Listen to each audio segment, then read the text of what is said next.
So I just got home from seeing The Exorcist Believer, and so this movie right here is the official follow-up sequel to the 1973 original. So the original Part 2 doesn't exist, Part 3 don't exist, and those prequels don't exist. The TV show doesn't exist. All of that is as if those never happened, and then this is the official Part 2 to the original movie. Essentially, though, the plot of the movie is it's mainly about these two girls. They're like 13 or 14 years old, and they end up walking into the woods and disappearing. And, you know, the police are trying to find them, and the parents are trying to find them, trying to figure out what's going on. And it's days later, they end up being found in a barn. And, you know, they're trying, you know, they're in the hospital, they're trying to, you know, basically trying to figure out, or trying to remember exactly what happened, because they can't remember a thing. And it's then on when, you know, they get discharged from the hospital, they change, these girls change, and they're not basically acting right. And, well, what's really neat about this movie is, I love that the fact that Ellen Burstyn came back as, you know, the original, the mom in the original movie. And, I gotta say, though, I was actually really looking forward to this movie when I first heard David Gordon Green and Danny McBride were going to be involved with this, because I know they also did, you know, the Halloween movies. And, you know, when it comes to, you know, the H4O, I think that's what they're calling it, I do like Halloween 2018. Kills was a little bit disappointing, but, you know, I like it a little bit better than how I used to. And Ends, you know, well, we're not going to talk about that one. So, you know, this new Exorcist, it's getting a lot of bad reviews. And for some reason, I can't figure out why it is. Because I actually really enjoyed it for what it was. I mean, I thought it was better than, you know, all the other sequels. Because to be honest, I didn't really care for all everything else after the first movie. I mean, I thought this one was probably my favorite. The first one's my favorite, and then this one's my favorite. I mean, is it a masterpiece?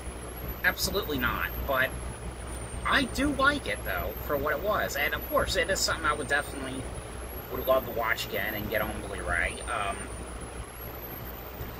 But to me, to be honest, I mean, because, you know, with the Halloween movies that David Gordon Green did, because, you know, there was, like, scenes here and there where there was, like, a lot of, like, I'm not going to say 50%, 25% of it, there was some comedic aspects in it. You know, it was really kind of hard to take, you know, it's serious half the time when it comes to the Halloween movies. This one, on the other hand, this movie, I actually, although it didn't really feel like an Exorcist movie, like, it didn't really feel like it was part of the Exorcist franchise, but, you know, at least it felt like 100% serious movie. I mean, there was a couple of comedic aspects here and there, which it's not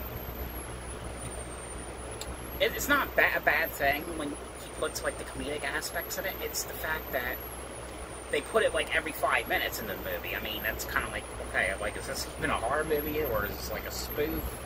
You know,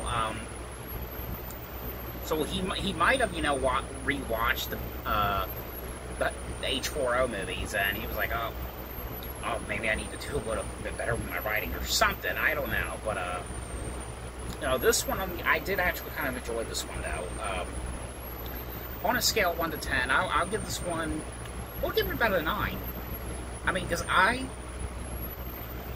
probably, like, within an hour into the movie, I was just like, so far, I really kind of like this one. I don't understand why people hate this so much, and really, it wasn't that bad. So, I mean, again, it's not a masterpiece, so it's not nothing, like, perfect or anything. So, I mean, I'll give it that. I mean, the only thing that was kind of weird about it was, you know, it didn't feel like a Exorcist movie, but, you know, but other than that, though, I actually really enjoyed it.